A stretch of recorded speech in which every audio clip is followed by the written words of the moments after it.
New York, in the late afternoon, streetlights are just coming on, and cars hurry along, tail to tail, through the heart of the city.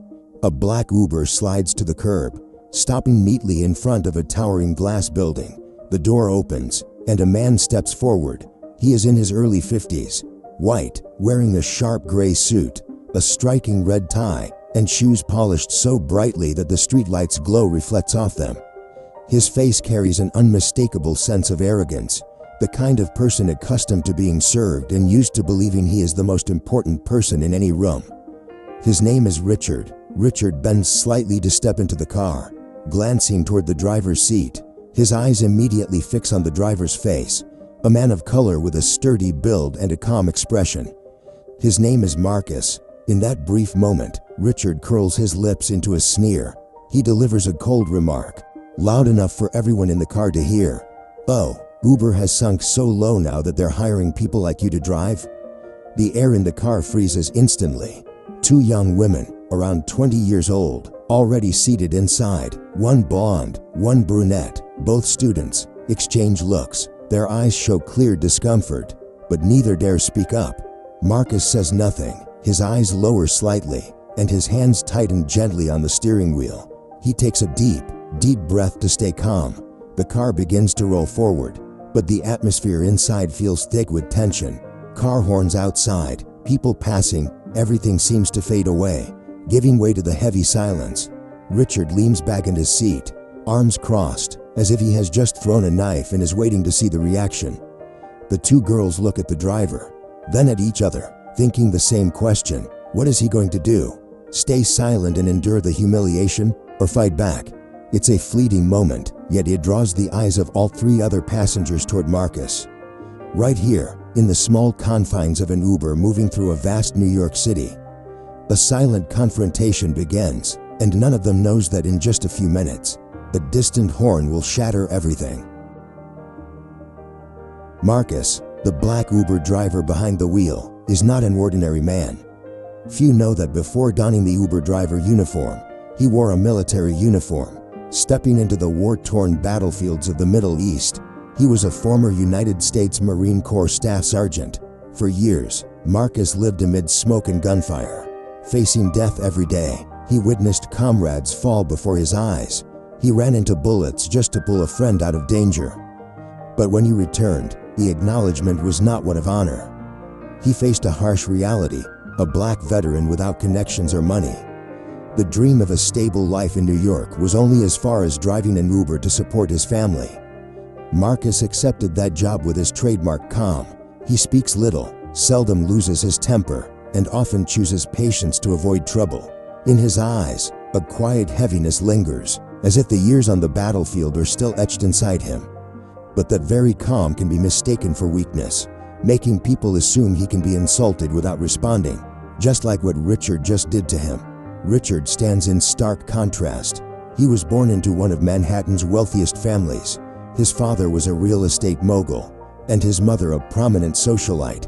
From childhood, Richard was raised amid luxury and taught to see himself at the center of everything. He grew up to become the CEO of a massive financial company. Money, power, and arrogance are all fused within him. He is used to giving orders, to others bowing before him, and above all, Richard harbors a warped belief that skin color determines a person's worth.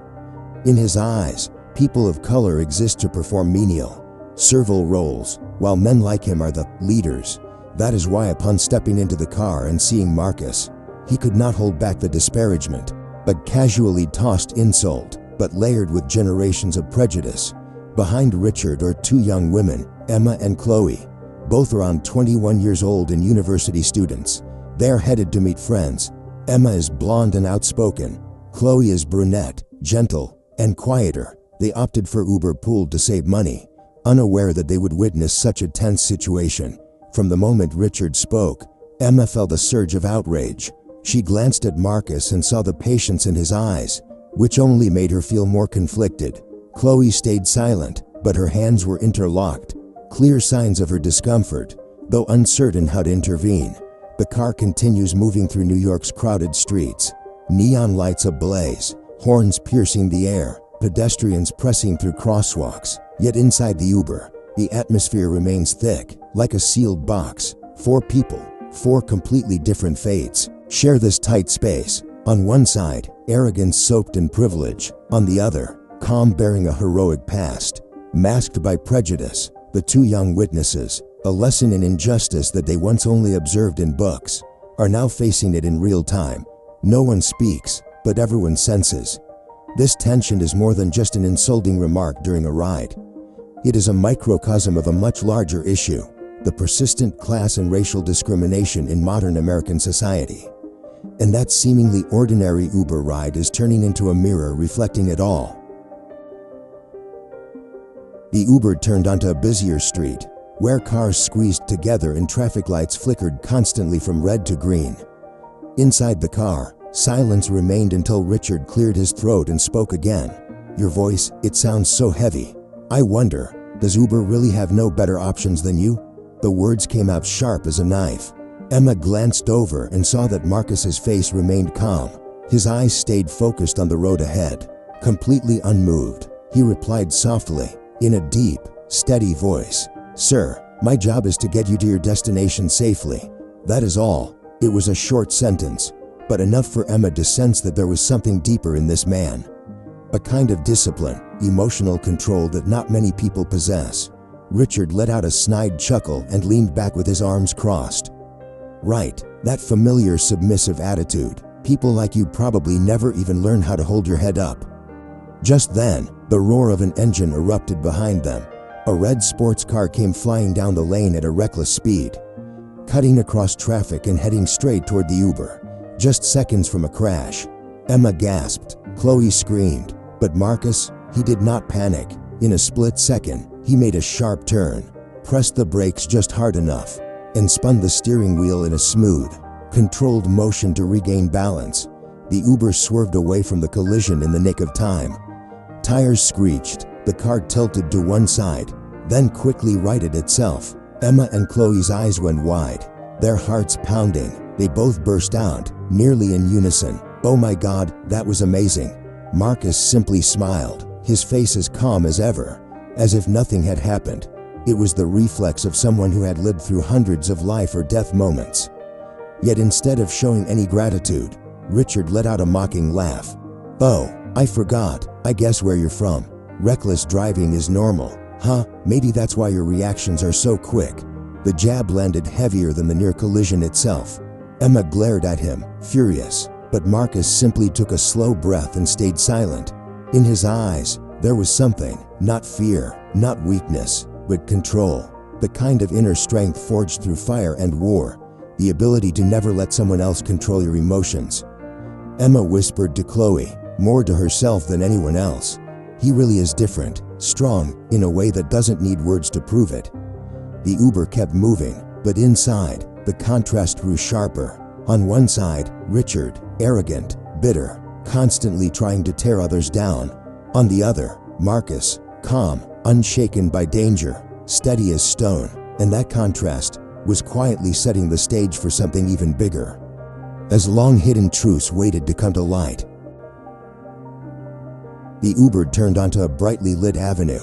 New York City was dazzling, full of energy, but inside the car, the atmosphere was tight and on the verge of exploding. Richard cleared his throat again, then spoke, this time louder, with even more sarcasm. "You know, it's honestly funny to look at you sitting there, a black guy, driving around to scrape together change. Meanwhile, I'm managing hundreds of employees. Do you see the difference?" Marcus said nothing. His hands stayed steady on the wheel. In the rearview mirror, his eyes didn't flinch, but something deep flickered in them, like a flame pressed down. Emma couldn't take it anymore. She turned around and faced Richard directly, her voice filled with anger. "What is wrong with you? Why do you look down on him? Do you even realize he served in the military? That he risked his life protecting this country?" Her words cut through the arrogance like a blade. Chloe gripped her friend's hand tightly, clearly worried, but nodded in agreement. Richard laughed, a cold, cruel laugh. "The military, don't be naive. Guys like him, they're just cannon fodder, meant to take the hits. You think I'd call that glory?" The air inside the car shattered. Emma sat frozen, her face flushed with rage. Chloe covered her mouth, unable to believe what she had just heard. Marcus shook his head slightly, his eyes still on the road. "There are truths I don't need to speak. They reveal themselves." He said it slowly, clearly, not just for Richard, but as a message to the tense space surrounding them. Right then, the sound of police sirens blared behind the car. The wailing cut through the tension like a knife, echoing sharply and jolting all four passengers. Red and blue lights flashed in the rearview mirror. A police cruiser was approaching, signaling for the Uber to pull over. Richard immediately sat up straight. His expression briefly flickered with concern, but he quickly regained his usual smugness. He adjusted his tie, tapped his expensive watch, and muttered loud enough for everyone to hear, "It's fine, I know people. Those cops, one look at me, and they'll back off." Emma and Chloe looked at each other, a strange feeling rising inside them. Was this the moment when Richard's mask would finally fall? Marcus said nothing. He calmly pulled the car to the side, his movements firm, his eyes serene, as if he already knew what was coming. The Uber came to a stop. The sirens faded, and in that cramped space, everyone held their breath because something big was coming. The Uber came to a stop by the side of the road. Red and blue lights from the police cruiser continued flashing behind them, reflecting across each face inside the car. Richard was the first to swing the door open, his face smug. He stepped out as if the sidewalk was a stage built just for him. He adjusted his suit and approached the approaching officer with a smile. "Hey there, officer. I'm sure this is just a misunderstanding. I'm Richard Miller. You've probably heard the name. I'm in a bit of a hurry." The officer, a tall man, younger than Richard, did not return the smile. He walked slowly, his eyes stern, and then glanced inside the Uber. In that moment, his eyes landed on Marcus's face, and immediately everything changed. The officer froze, his eyes widened, and then suddenly, he straightened up and gave a sharp military salute. "Sergeant Marcus Johnson, my God, is that really you?" The atmosphere exploded. Emma and Chloe looked at each other. Jaws dropped. Richard stood frozen, his expression flickering. Marcus calmly opened the door and stepped out. He remained composed, giving a slight nod. "Hello, Collins. Long time no see." Officer Collins looked like he could hardly believe it. He stepped closer, his voice trembling with emotion. "Sir, do you remember me? Back in Fallujah, when we got ambushed. You're the one who dragged me out of that firestorm. If it weren't for you, I wouldn't be standing here today." Marcus smiled gently, his eyes softening. "That was a long time ago. I just did what a soldier does for his team." A simple sentence, but it carried the weight of a brutal past. Richard was speechless. His face turned pale, his eyes darting around. He looked at Collins, then at Marcus, then back toward the two girls in the car, as if the whole world had suddenly turned against him. Wait, you're saying this driver is some kind of hero?" Richard stammered, his voice shaking. Collins turned to him, his expression firm. "Heroes don't need to boast, Mr. Miller, but anyone who's been in the field with Marcus knows. He deserves more respect than anything you said today." In that moment, all the power dynamics flipped. The wealthy, powerful white man now stood trembling like someone who had been caught, and the quiet, unassuming black driver was being saluted by a police officer. Emma and Chloe clapped instinctively, not for the police, but for Marcus, the man who had stayed silent through it all, only for the truth to speak for him. Richard lowered his head, his voice cracking. I'm sorry, I didn't know, I didn't mean." Marcus looked at him, his eyes not angry, but deeply steady. "Respect is not something you can buy with money. It has to come from the heart." A breeze passed by. The police lights still blinked, but for a moment, New York City seemed unusually quiet. Richard, the man who had entered the car with arrogance, was now nothing more than a small, lost figure. Emma and Chloe looked at Marcus with shining eyes, not just admiration, but a deep sense of belief that they had just witnessed something profound, that justice sometimes comes quietly, but can change an entire worldview. That night, the story that had seemed to unfold in a small Uber car in New York did not end there.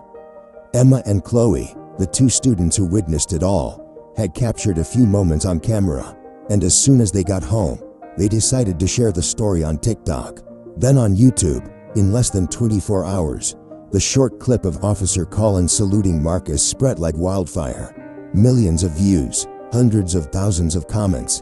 People were moved, people were outraged. Most importantly, people started thinking differently. Marcus, the quiet Uber driver, suddenly became a symbol. People called him the man who carried his dignity and a mirror that reflects the truth. News outlets picked up the story. Social media buzzed. Other veterans came forward to confirm Marcus had once been a courageous staff sergeant, and he deserved to be honored. Meanwhile, Richard could no longer hold on to his polished image. His identity was quickly uncovered by online users. Criticism poured in. Business partners distanced themselves. Richard was eventually forced to issue a public apology, but the apology came too late. He was no longer the powerful man who had stepped into that Uber, but a living example of the cost of disrespecting someone's humanity. Marcus was different. He never sought the sudden fame. He kept driving his daily routes, calm as ever. Only one thing had changed. He became an inspiration. In university classrooms, professors used his story as an example of dignity and patience. On social media, hundreds of thousands shared the clip with captions like, "Never judge a person by their skin color or job, because sometimes the one you look down on is the very person who once protected you from the shadows." And now, as this story is told, it no longer belongs only to Marcus or those inside that Uber. It has become a movement, a reminder to all of us, because racism is not just about policies or grand gestures. It often begins with a single look of disdain, a cutting remark, and dignity. It is not found in money or status, but in how we treat one another. Never judge anyone by their skin color or profession, because sometimes the one you look down on is the one who stood in the dark to protect you. If you believe this story should be heard, share this video so others can see it too. Leave a comment with your thoughts. Hit like and subscribe to hear more stories that inspire. Because changing society sometimes starts with something small, choosing to respect others, even in the way we look at them.